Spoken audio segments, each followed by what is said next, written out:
So, something very important has been brought to my attention this week. In my haste and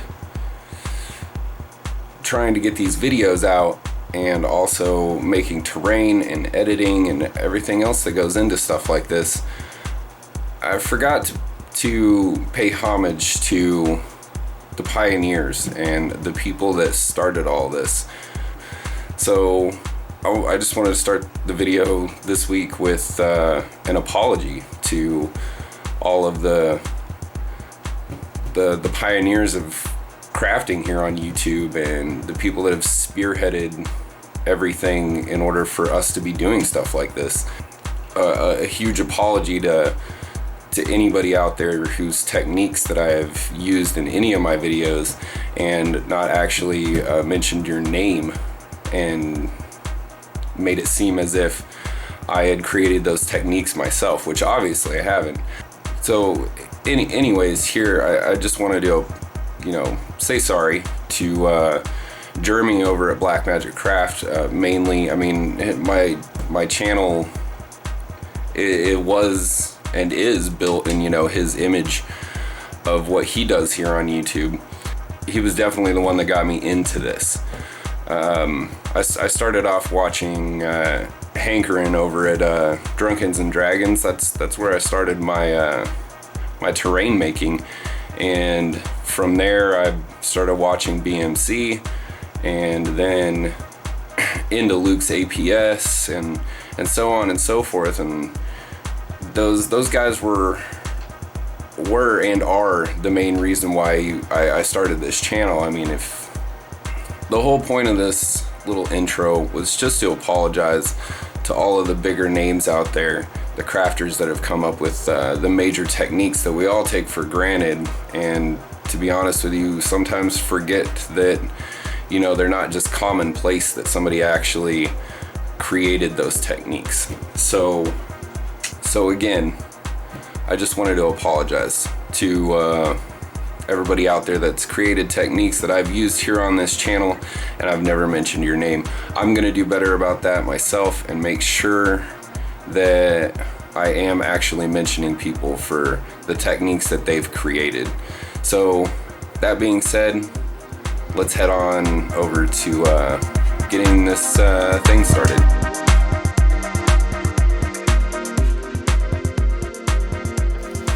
So first thing that happens is I lose footage of how to create the base of this. So we'll go over that here in a little bit. Starting off, I just used a 1/2 inch XPS. The circular template that I have is just foam core, and it is my Peanuts can, which I think comes out to be about like 3.5 inches or something like that. Now when cutting it out, I just cut long straight cuts around that circle just to get the circular section cut properly. I did have to go back and reshape the outside because I tend to angle my blade whenever I cut. So then once it was all cut out, I made a 1 inch grid throughout the center of the circle, and that's where I cut out the center section in order to have an open space. I didn't want it to have a top on it. Now once the circle was cut out, I had to go back and actually trim it up with a knife, and then I did end up going in with some sandpaper just to fix up all of the rough areas on the inside and the outside of that circle.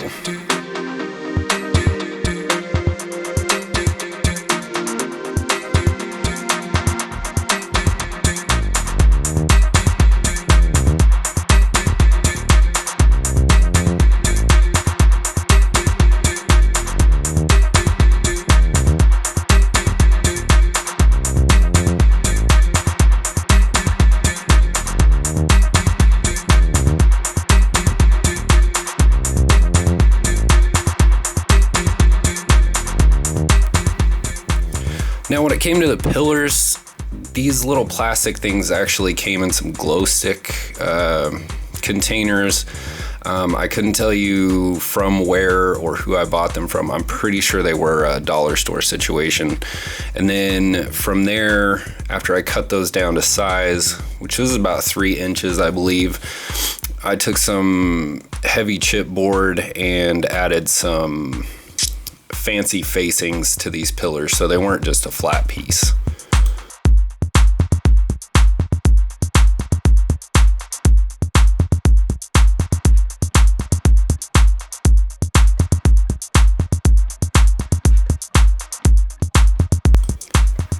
Now, I know nobody wants to watch me texture styrofoam, but this gives me a good opportunity to talk about the base that you're seeing right here. It was, I'm pretty sure it was 3/4 inch XPS, and I cut it out using my paint can as a template, so it is larger than my Peanuts can, and drew in the stairs and cut into the styrofoam in order to create the stairway. I wasn't worried about miniatures being able to stand on the stairs. It makes the stairs look weird when they're that long.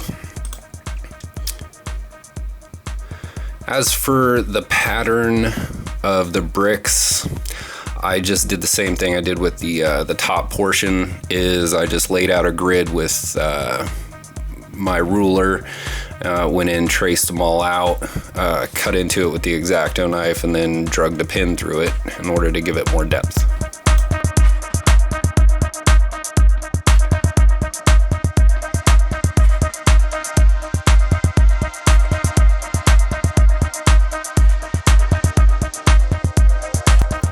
Now, moving on to attaching the pillars to the top section, I did use my hot glue gun. I kept the hot glue mostly on the inside of the pillar as opposed to the outside because I knew it would bunch up and just create a weird texture on there that I didn't want.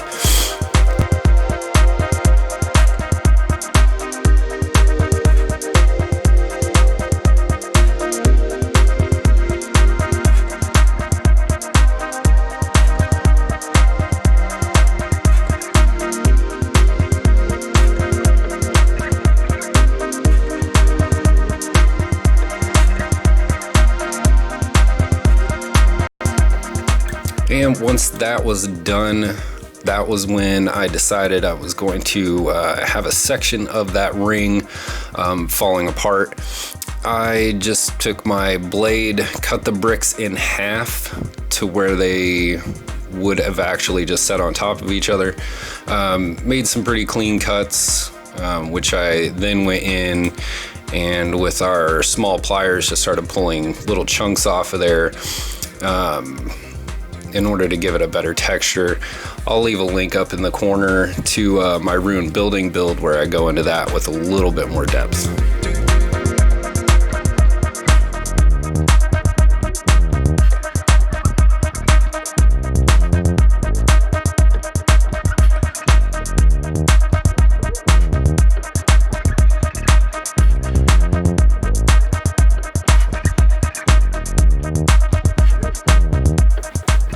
Now, when it came to laying out the pattern of where I wanted all of these broken pieces to lay, I just mostly dry fit them, put them where I thought they may have fallen down to. This might be a good point for me to point out that you need to keep all of those little rubble pieces that you pulled off of the styrofoam, because we will be using those here shortly to add to the texture on the base.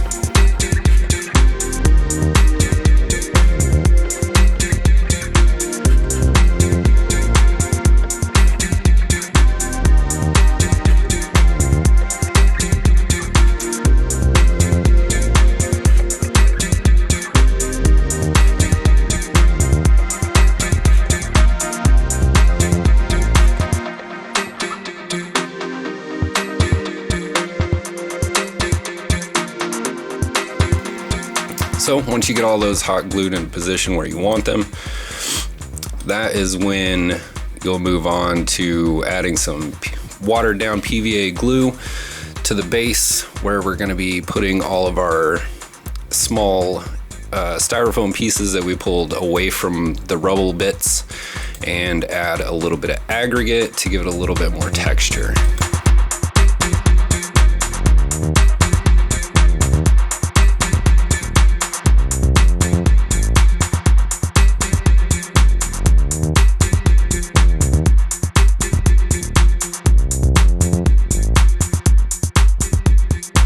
Now, base coating, I just went with black. I couldn't tell you why I didn't use Jeremy's method with the Mod Podge. I just decided to do it this way this week.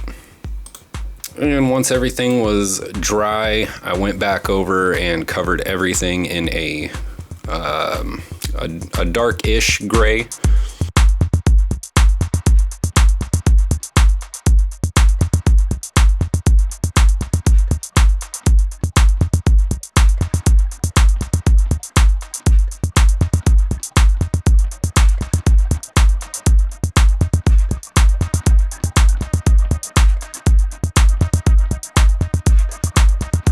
Now, after the gray was dry, I went in and I did a heavy dry brushing of a lighter gray, which I use one called Rainy Day Gray, and went over both pieces. It gives a little bit of a patchy look to it, which I like. It actually helps make the stone look a little bit more like stone, in my opinion. Then once that was dry, we went in with a tan, and I tend to over dry brush whenever I do things, which that's just a style I like. I like the way it looks, so that's what I do.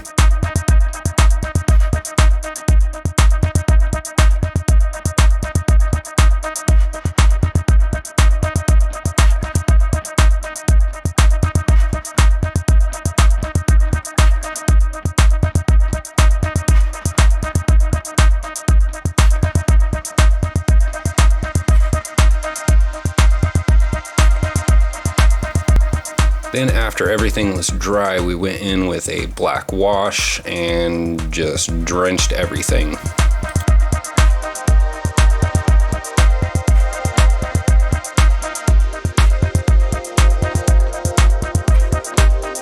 After a couple of hours, once the black wash was dry, we went in and I redid the tan dry brushing, and I also went in with a white, a very, very light dry brushing of white, and just to touch the edges and make sure that those rubble pieces really kind of stood out on the piece. Now, in the center of the floor area, I didn't want it to be stone, and I also didn't want the pillars to be stone. So I wanted to give some bronze, some more color to this piece. And I did watch a couple of videos on how to patina bronze. I believe this turned out okay. I used a light turquoise and a green pop color and just mixed them together until I got the color that I wanted, and I just kind of made a wash out of that and ended up going over everything that was bronze. The floor piece I think turned out really well, but the pillars are a little iffy. After the first part of that dried, I went back and kind of did more of a targeted application of this wash, and I also, while I was doing it, I put that particular top ring section up on some stands, so as the wash leaked to the bottom and dried, it would actually stay there on the base instead of seeping off onto whatever it was setting on at the time. Now, I did one thing that I don't normally do, and that was I used some of my Citadel wash, and I created like dirt puddles or maybe rust or something of that nature right where those pillars would be attached to this base, just to give a little bit more of a visual effect to this, not looking so clean. Then it was time for the technique that I like for snow, and that is basically just using your snow flocking, adding PVA glue to it, and mixing it up until you get a nice, how to put this, like a Rice Krispie texture, something that has enough rigidity to stand on its own. Now, whenever I attach my snow, I like to make sure to put down tacky glue first. It really helps you get that snow to where you want it, because it will actually stick to the piece instead of sticking to whatever it is that you're trying to apply it with. And then at the end, once you've got all the snow where you wanted, and I did put some more snow piles around the bottom of the pillars just to hide little mistakes, some on the stairs and stuff, just to give it a little bit more for you to look at. And once you've done all of that, just put it in your flock box and hit it with your snow flocking, just to help cover up any areas that you've missed with the glue. This also, in my opinion, helps it to look more like realistic snow. And then, like I said, you go in with the icicles, start pulling them apart and cutting them down to how you like them to look. When it comes to attaching them, we just used a hot glue gun, melted the tips, and then pressed it into the model where we wanted them.